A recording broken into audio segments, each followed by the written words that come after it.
Good morning, horror fans. My name's Celine, and welcome to my channel. And today I'm going to review a book called LeRoux Manor, and that's by Liz Butcher. I'll put some links down in the thing. What is that even called? Down in the comments, I guess. I don't know if I told you this, but I'm a volunteer at the Horror Tree, and I do interviews and so on. And so this came across my feed. Liz used to also be a volunteer with us, and she is an Australian author of horror and dark fantasy. She's published a number of stories in various anthologies, and she also published a collection of her own stories 2 years ago, and her first novel last year.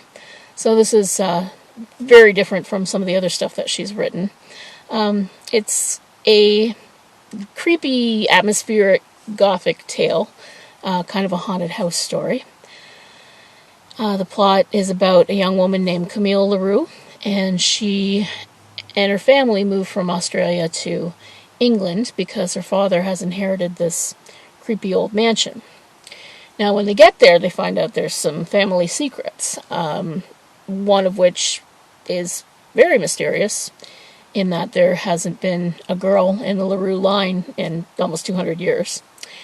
And the second is that 200 years ago, the last girl of the LeRoux line went off into the woods one day and disappeared.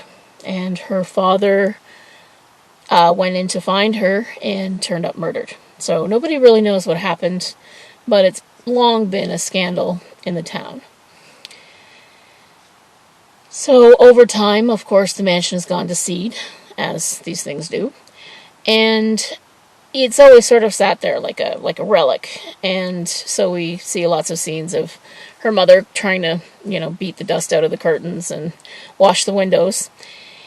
And Camille starts school and she meets some new friends. And I think the biggest strength of the novel is the young cast of characters. They're very energetic and eager, and armed with cell phones, and so they decide to start a blog and document this mystery as Camille does more and more research into, what happened and her family tree and so on. And so there's a real kind of Scooby-Doo quality to it, which is quite entertaining and enjoyable. So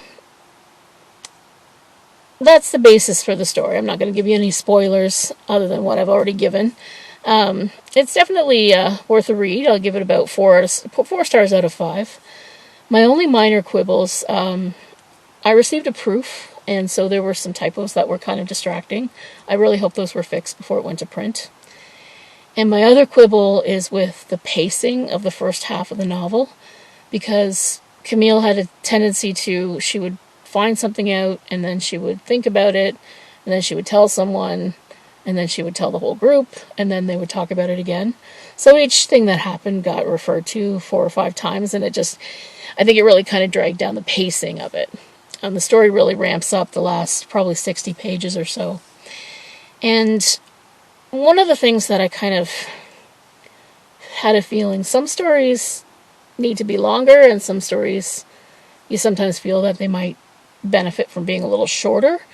And I think that this is one of those stories that might have actually been better if it had been shorter. But again, not my call. I'm not the author. The author told the story in as many words as were needed, I guess.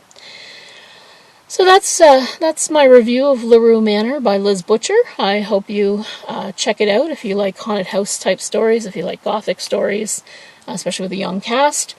And I hope that you're around for some more frightful reads. Have a great day.